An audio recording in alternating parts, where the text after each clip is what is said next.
भी एमएलसी के उम्मीदवार को दिया है। जैसे हमारे इम्तियाज बाबू को कांग्रेस पार्टी ने एमएलसी के उम्मीदवार के रूप में एक पढ़े लिखे सज्जन इंसान को, दो दल ने एक तरफ कोई शराब माफिया को दिया है, कोई बलात्कारियों को दिया है, बगल में कई बलात्कारी चुनाव लड़ रहे, माफिया चुनाव लड़ रहा है, बगल में माफिया चुनाव लड़ रहा है, मुजफ्फरपुर में 47-56 चुनाव लड़ रहा है, जमीन माफिया चुनाव लड़ रहा है।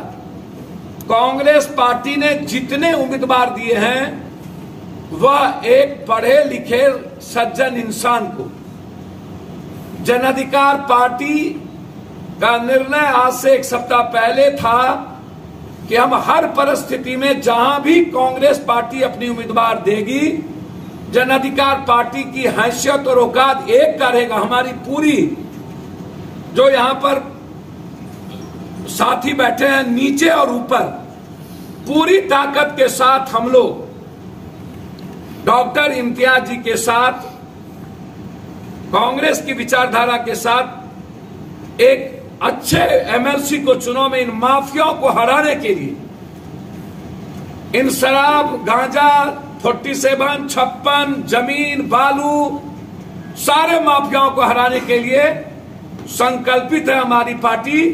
कांग्रेस के उम्मीदवार को चुनाव जिताएगी। बहुत बहुत धन्यवाद। कोई पूछना है तो बताएं। सबसे पहले तो मैं धन्यवाद करूंगा आदरणीय पप्पू यादव जी का कि जिन्होंने सेकुलरिज्म को समझा और मुझ जैसे लीडर को समझा। आप लोगों ने सुना उनकी बात कि एक तरफ लीडर का क्या कैरेक्टर है ये उन्होंने बताया। मैं किसी पर कटाक्ष नहीं कर रहा हूँ। मैं अपनी बात कहता हूँ कि मैंने शिक्षा स्वास्थ्य पर काम किया है और ये जो आवाज़ है जनप्रतिनिधि की, जो पंचायत के प्रतिनिधि जीत के आए हैं, उन तमाम लोगों की मैं आवाज़ बनना चाहता हूँ। दरभंगा ज़िला में जिस तरीके से क्राइम का रेट और जो हालात आप देख रहे हैं उस पर काम करेंगे। अभी निगम की बात कह रहे थे, वो मेरे भी अपने एम्स हैं, उस पर भी निगम मेरा टारगेट है और मेरी कोशिश रहेगी कि अगर जनप्रतिनिधि का प्रतिनिधित्व करने का मौका मुझको मिला तो दरभंगा ज़िला के जो भी पंचायत के इलेक्टेड मेंबर्स हैं उन तमाम लोगों की एक बहुत बुलंद आवाज़ बिहार में मैं उठाऊंगा और दरभंगा ज़िला को एक अलग नाम दूंगा। जो कि इन लोगों ने मुझ पर यकीन किया और उस यकीन का क्या फ़ायदा हुआ वो रिजल्ट बाद में इनको मिला। के बीच फर्क में देखिए, पंचायत जो प्रतिनिधि हैं बहुत सारा इशू है उन लोगों के साथ। सबसे बड़ा इशू जो मैं महसूस करता हूँ कि पंचायत प्रतिनिधि जीतने के बाद, बड़ी मेहनत के बाद जीतता है, समाज के बीच जा करके काम करते हैं, वो सबसे टफ टास्क है।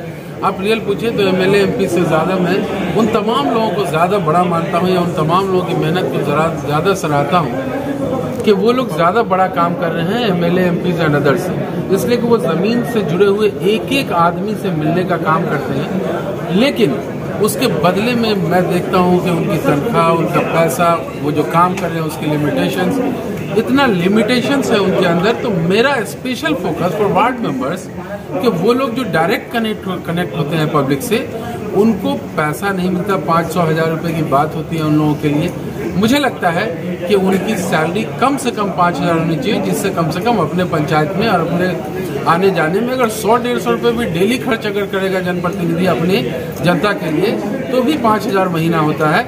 मैं उसकी लड़ाई बहुत मजबूती से लड़ूंगा। मैं तमाम जनप्रतिनिधि को कहता हूं कि अगर मुझको मौका मिला तो ये मेरा बहुत अहम मुद्दा होगा कि कम से कम जीवन यापन करने के लिए कुछ तो करना पड़ेगा। तो एक आदमी जो पब्लिक की लीडरशिप अपने आप को लीडर बना रहा है, लीडर पब्लिक ने बनाया उसको, उसके लीडर के पास कुछ होगा तभी कुछ कर सकता है। तो ये 500 और 1000 रुपये की सैलरी, मुझे लगता है कि इस सैलरी को बढ़ाना चाहिए। मैं सरकार से अपील करूंगा और मैं किसी पे कटाक्ष नहीं करूंगा। मैं इतना जानता हूं कि मैं काम करने वाला हूं, काम करूंगा।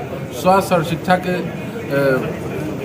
में हमने बड़ा काम किया है। मेरी कोशिश रहेगी कि शिक्षा और स्वास्थ्य पे बेसिक, और ये जो अभी क्राइम का रेट बढ़ा है दरभंगा में, मैं चाहूँगा कि क्राइम के रेट में लगाम लगना चाहिए। मैंने भी बात की है सरकार से, कई लोगों से मेरी बात हुई है, दरभंगा के कई बड़े लीडर से बात हुई, सरकार से बात हुई है। मुझको लगता है कि उसमें क्राइम रेट में कुछ कंट्रोल होगा।